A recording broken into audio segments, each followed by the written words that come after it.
রাম। আমি সর্বপ্রথম ঠাকুর শ্রী শ্রী বালক ব্রহ্মচারী মহারাজের চরণে জানাই আমার শতকোটি প্রণাম এবং আপনাদের সকলকে জানাই বৈদিক অভিনন্দন। রাম।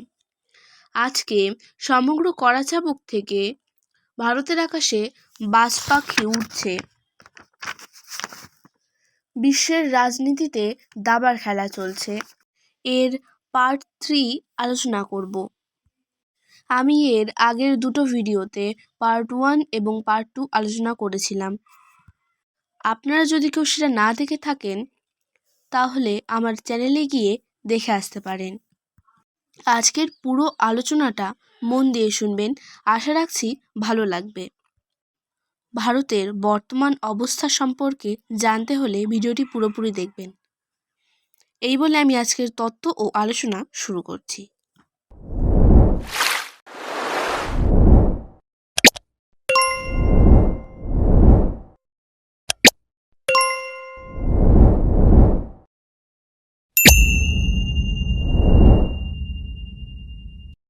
সর্বকনিষ্ঠ ভাইটি শেষকালে বলে, গোবিন্দ গোবিন্দ, অর্থাৎ গরুর পাল। সুতরাং এই নির্বোধ লোকদের মনের আনন্দে ঠকিয়ে চলে তারা। অপরপক্ষে দোকানের অন্যান্য লোকজন মনে করছে এরা কি ভক্ত, কি সুন্দর দেবতার নাম করছে। এই রকম ধর্মের সাথে রাজনীতি কেন?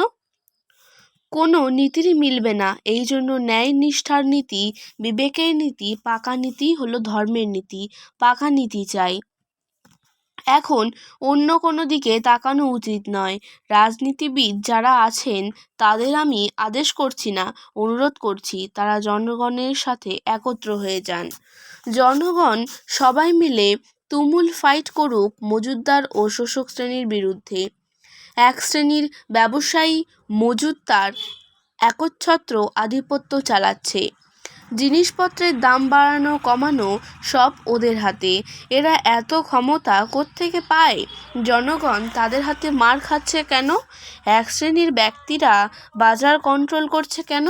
তারা যেইভাবে নামাচ্ছে সেইভাবে নামছি আমরা এদের বিরুদ্ধে ফাইট করতে চাই। ফাইট করতে গেলেই তো যারা দোষী রক্ষা পেয়ে যাবে আর নির্দোষরা মার খাবে। এই তো চলছে খেলা। এর প্রতিবাদ আমাদের করা উচিত কি না এটাই সবাইকে জিজ্ঞাসা করছি। আমরা প্রতিবাদ করব, প্রতিকারও করতে হবে। সমস্ত দল, সংগঠন, সমস্ত সম্প্রদায় ও জাতি এক জাতি হয়ে যদি কাজ করি তবেই সর্বক্ষেত্রে ঠিকমতো কাজ হবে। তা না হলে আরও আঘাত আসবে, আরও ঢেউ আসবে বন্যার মতো, বাংলাদেশের ঝড়ের মতো। প্রাকৃতিক বিপর্যয়ে বাংলাদেশের ওপরে ঝড় চলছে আর রাজনীতির ঝড়ে ভারতবর্ষের ওপর চলছে বিপর্যয়। এখন বুদ্ধির বিপর্যয়ে আমরা মার খাচ্ছি। ভারতবর্ষ কারো পৈতৃক সম্পত্তি নয়, কারো নিজস্ব সম্পত্তি নয়, সবার সম্পত্তি। এই সম্পত্তিকে রক্ষা করতে হলে জনবল, মনোবল ও বাহুবলকে একত্র করতে হবে। এই তিনটিকে একত্রিত করতে যে পারবে সেই জয়লাভ করতে সক্ষম হবে। এখন যা চলছে অক্টোপাসের জালে আমরা পড়ে আছি। এমনভাবে চলতে থাকলে কেউ কিছুই পাবে না, সবাই সব কিছু হারাবে। বহুবার বলেছি, সন্তান দল বর্তমান সমাজের তথাকথিত কোনো রাজনৈতিক অথবা ধর্মনৈতিক দল নয়। সবাইকে নিয়েই বালক ব্রহ্মচারী সংগঠন। বালক ব্রহ্মচারী সংগঠনের কর্মীবৃন্দকে 10 থেকে 12টি সংগঠনে বিভক্ত করা হয়েছে কাজের সুবিধার্থে। যেমন আলোচনা চক্র, সন্তান দল, অ্যাকশন কমিটি, কর্মী বাহিনী, বালক ব্রহ্মচারী অর্গানাইজেশন, এডুকেশন, বেদপ্রজ্ঞা প্রচার কেন্দ্র, মৈত্রী মহল, মহিলা কর্মী সংঘ ইত্যাদি। নামে নামে বিভিন্ন সংগঠন হলেও এরা সবাই আছে একমতে এক পথে। হাজার সংগঠন থাকুক, লক্ষ্য যদি এক হয় তবেই হবে কার্যত একই দল, যেটা আজ বেশিরভাগ সংগঠনেই দেখতে পাওয়া যায় না। আমার প্রতিটি সংগঠনের কর্মীরাই দেশের দশের কল্যাণকল্পে আত্মোৎসর্গ করতে চায়। কেউ যেন আমাদের ভুল না বোঝে। আমরা কোনো পার্টি হিসাবে যাচ্ছি না। কেউ যদি মনে করেন আমরা এই দলে অথবা সেই দলে, মারাত্মক ভুল করবেন। কথা প্রসঙ্গে 2-4 কথা হয়তো বলতে পারি। কেউ যদি আসে আমাদের কাছে, কথায় কথায় হয়তো বললাম, আপনাদের যদি এই উদ্দেশ্য থাকে ভালোই তো, এই কথা বলাতে কি হলো? একজন ব্যক্তিকে ভালো বললে কি তার দলকে সমর্থন করা হলো? কোনো ব্যক্তিকে ভালো বললে যদি তার দলকে সমর্থন করা হয় তবে তো মুশকিলের কথা। তাহলে তো কোনো কাজই করা যাবে না। সেই দল কি করে আবার দল হলো? আমি অন্যের মাকে ভালো বললে তিনি কি আমার নিজের মা হয়ে গেলেন? যদি বলি ওর মা বাস্তবিকই দরদি, তাহলে কি বলবে? আপনার মা বুঝি? এ কি অন্যায় কথা? একটা সংগঠনকে ভালো বললে আমি কি সেই সংগঠনের সাথে মিশে গেলাম? কখনোই নয়। আজ কোনো সংগঠনকেই ভালোভাবে সমর্থন করতে পারছি না কেন? যতটুকু ভালো লাগে ততটুকুই বলি। আর যেটা ভালো লাগলো কালই দেখছি সম্পূর্ণভাবে ভালো বলা যাচ্ছে না। এর জন্য দায়ী কে? আমি না, যারা করছে তারা।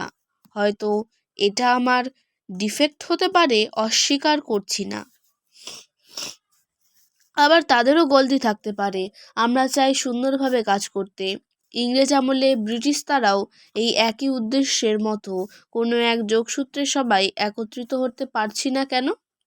আমি চট্টগ্রামে সূর্য সেনের রেভলিউশন দেখেছিলাম। সেই সময় আমি সেখানে ছিলাম। সূর্য সেন সবাইকে এক করেছিলেন। এক করার জন্য পৃথিবীর বুকে অনেকেই যুদ্ধ করে গেছেন, অনেকে আত্মউৎসর্গ করেছেন। তাদের কথা তো ভুলি না, কিন্তু ভারতের বুকে দেশমাতৃকার জন্য আমরা কি করলাম? বিবাহ করে গার্হস্থ্য ধর্ম অনুসরণ করলাম। সন্তানাদির প্রতি যথাযথ কর্তব্য পালনে তৎপর হলাম। তারপর রোগে শোকে ব্যথায় বেদনায় জর্জরিত হয়ে শেষ নিঃশ্বাস ত্যাগ করলাম। জীবনের খেলা এখানে শেষ? এত বড় সৃষ্টির এই কি উদ্দেশ্য? শুধু এটুকুর জন্যই কি এই জন্ম মৃত্যুর পট পরিবর্তন? তার চেয়ে আর বেশি কোনো উদ্দেশ্য অন্তর্নিহিত আছে কি না সৃষ্টির সুরে সুরে, সেটাই চিন্তা করা প্রয়োজন। আজকের তত্ত্ব ও আলোচনা আমি এখানে শেষ করছি। দেখা হচ্ছে পরের ভিডিওতে। ভালো থাকবেন, সুস্থ থাকবেন। রাম ও নয়ন রাম।